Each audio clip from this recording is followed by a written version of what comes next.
Be honest, have you ever noticed that your feet just won't warm up, even when it's summertime and the AC isn't blasting? Or maybe you've crawled into bed only to find your legs cramping and your toes feeling like little popsicles that take forever to thaw out? A lot of people shrug this off, thinking, it's nothing serious. But the truth is, cold feet can sometimes be your body's way of waving a little red flag. That's what we're diving into today: why this happens, what it might mean for your health, and the smart ways you can handle it. So, if your toes are freezing right now, grab those fuzzy socks, tuck yourself in, and let's get started. First things first, not every case of cold feet is a medical problem. Sometimes, it's just your body doing what it's designed to do. Let's clear that up with a simple example.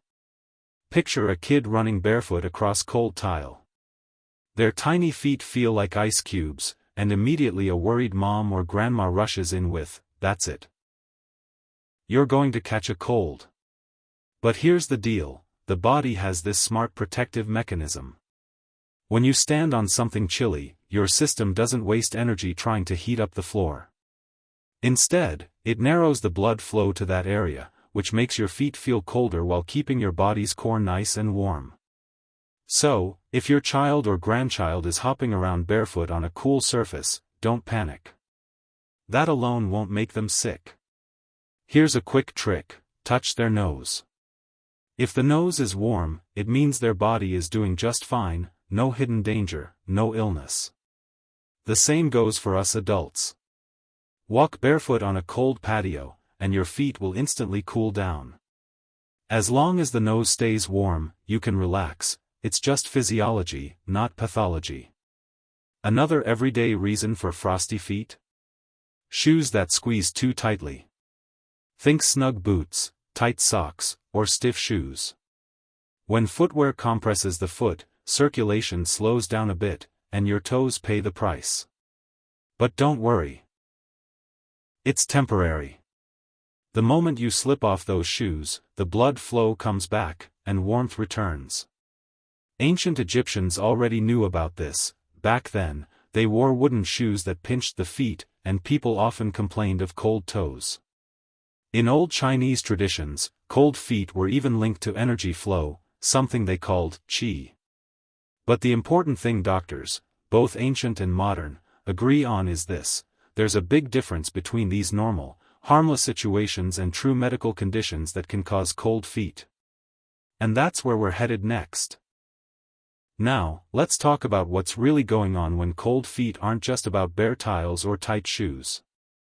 The most common culprits doctors see are heart conditions, nerve problems like neuropathy, and issues with hormones, what we call endocrine disorders. When any of these are in the mix, the tips of your toes can stay chilly no matter how many blankets you pile on.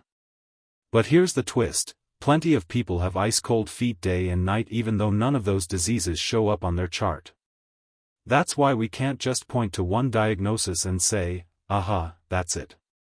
Medicine is full of statistics, and sometimes people fit neatly into the data, and sometimes they don't. So what's happening then? The very first thing we need to understand is that cold feet aren't always caused by a disease attacking the body.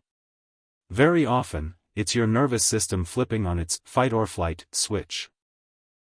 This part of the system is called the sympathetic nervous system, and it lights up whenever you're under stress.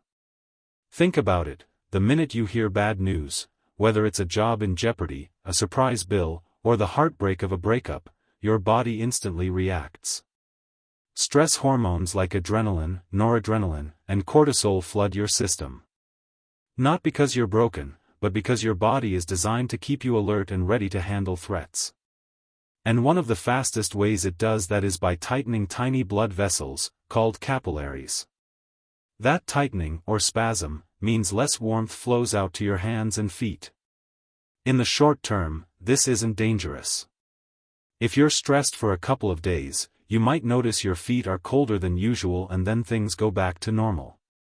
But when life keeps throwing curveballs, like losing your car, then your job, then your relationship, it stops being a quick reaction. The stress response can stick around for weeks or even months, leaving your poor toes feeling like ice cubes the whole time. Here's the catch: when stress drags on, your body is basically running in turbo mode all the time.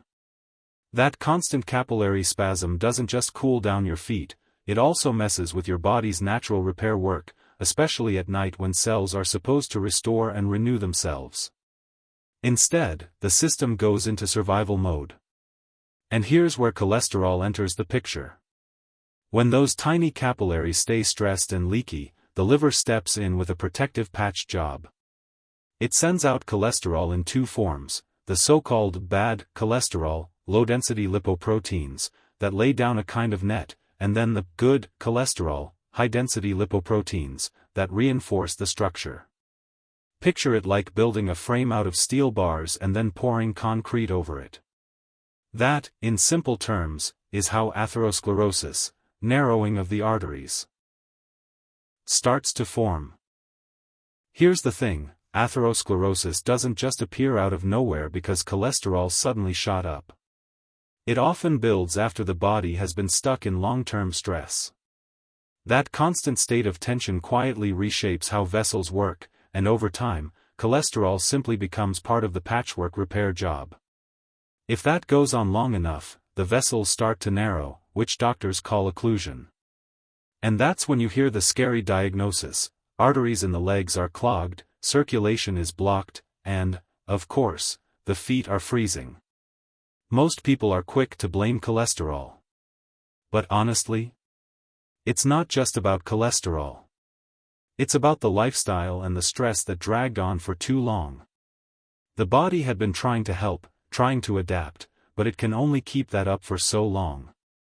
Medicine often looks at the end result and points the finger at one culprit, when in reality, the whole chain of events matters. Back in the day, if someone complained of cold feet, the standard advice was simple: stick them in a warm bath. And yes, sometimes that helped. But if there's already a major narrowing of the arteries, that kind of heat can actually backfire. These days we know gentle options like massage, rubbing, or physical therapy often work better than just pouring on heat. What I've learned is that real health comes from a complete approach, helping the body on several levels at once: physical, emotional, and mental. The goal isn't to just chase symptoms day after day but to dig out the actual root causes so the body can finally reset itself. Now, let's look at the second big reason behind cold feet: diabetic neuropathy. Doctors often explain it this way: too much sugar in the bloodstream damages the protective covering around nerves, something called the myelin sheath. When that protective layer breaks down, nerve signals don't travel properly. As a result, the nerves can't regulate circulation well, and your feet are left feeling constantly cold. But here's where things get interesting: the story isn't quite as simple as sugar burning out the nerves. The reality is more complicated, and we'll untangle that next.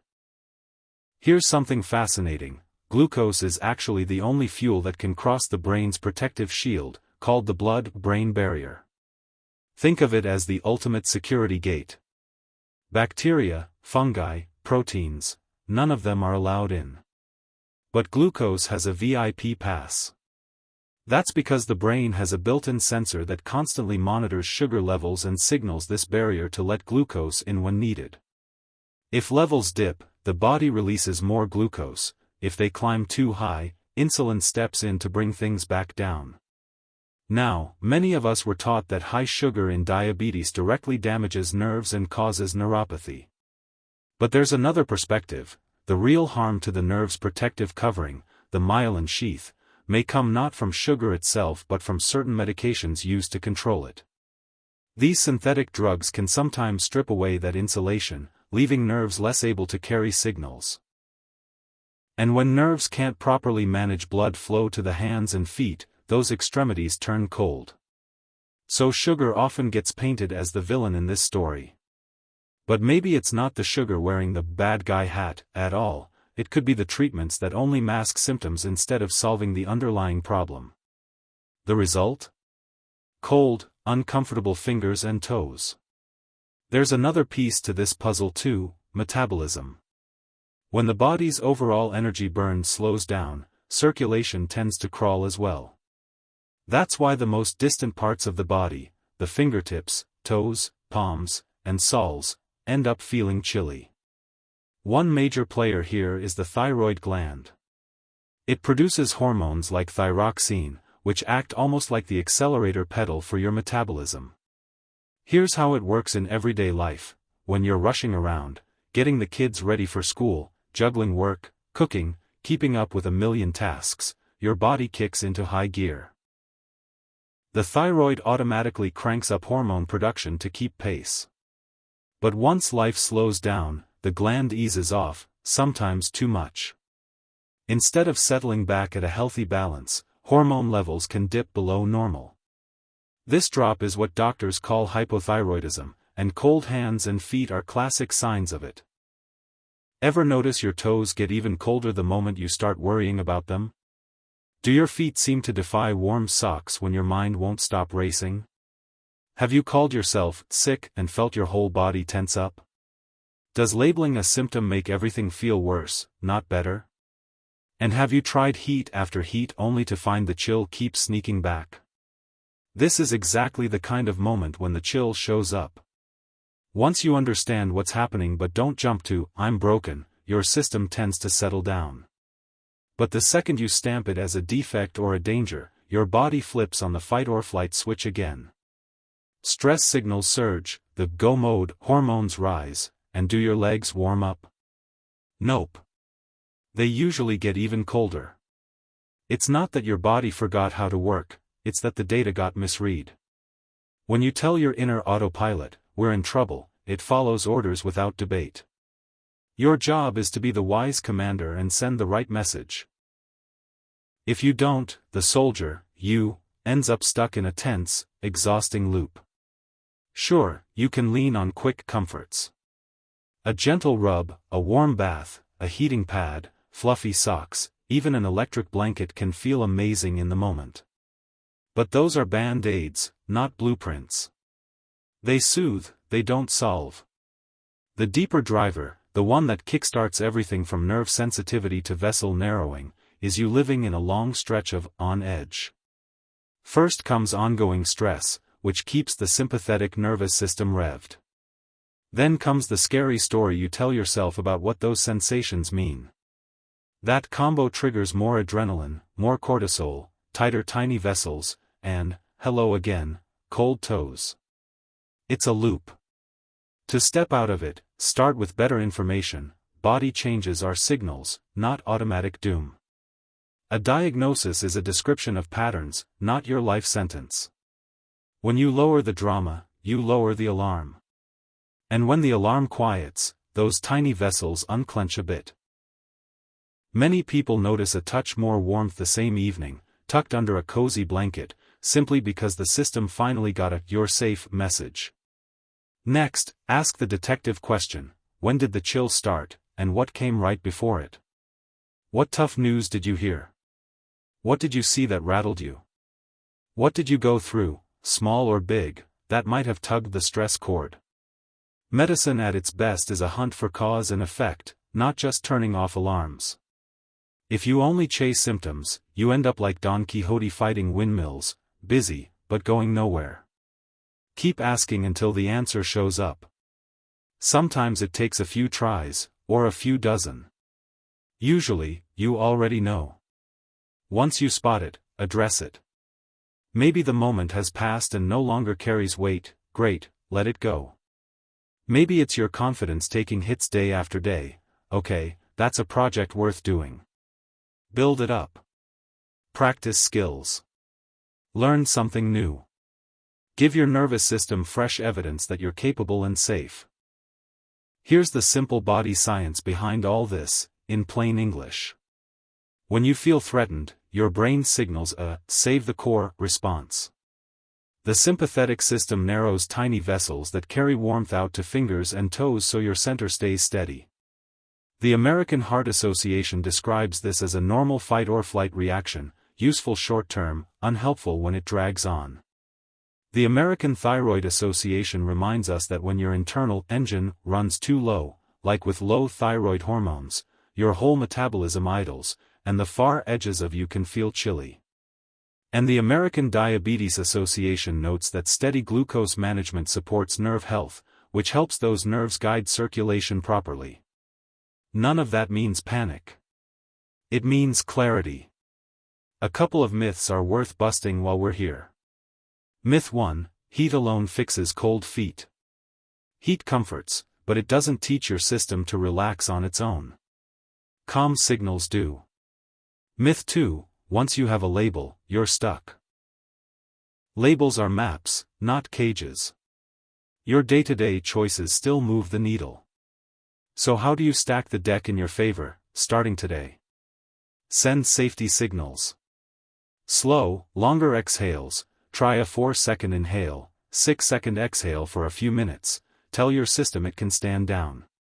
Gentle movement. Think an easy walk around the block or a few minutes of calf pumps, nudges warm flow to the feet. Nourish the engine with steady fuel, a bowl of warm oatmeal with walnuts and cinnamon at breakfast, a lunch of chili with beans and a side of greens, grilled salmon or roasted chicken with sweet potatoes and broccoli for dinner. Sip something warm like herbal tea. Season with ginger or a little cayenne if you like the kick. Go easy on caffeine and evening alcohol, which can nudge those tiny vessels to clamp down. Classic American comfort works in your favor, too. Think a lighter chicken noodle soup, a baked potato topped with Greek yogurt and chives, or avocado toast with a sunny-side egg when you need something quick. Here's your take-home: your body isn't the enemy, it's a messenger. Treat the message with respect, not fear. Interpret wisely, respond kindly, and your system usually follows with a little more warmth and a lot more ease. Start tonight, breathe slow, tuck in with something warm to sip, choose a steady, cozy meal, and remind yourself, I'm safe, and my body knows what to do. That simple script can change the whole story. Here's the bottom line: until you actually deal with the situation that kicked this whole thing off, your immune system will stay on alert. The longer it stays switched on, the more little changes show up in the body. And the real culprit isn't the changes themselves, it's the way you live, the way you think, the way you handle stress. Now, I know what most people say at this point: okay, but just tell me what to eat, what to rub on my feet, or what pill to take. If that's where your head goes after hearing all this, I'd invite you to rewind back to the start, because the key message here is about how your body really works. If you keep thinking the old way, just chasing symptoms, nothing will shift. It's like when the Wright brothers first said airplanes could fly, and everyone laughed. Planes fly anyway. Or when people insisted nobody would ever need the internet, look at us now, living online. Reality doesn't always match what we've been told, and the same goes for your health. When you learn something new, when you face yourself honestly, when you start clearing up the stressors in your life, the body often lets go of those cold feet signals.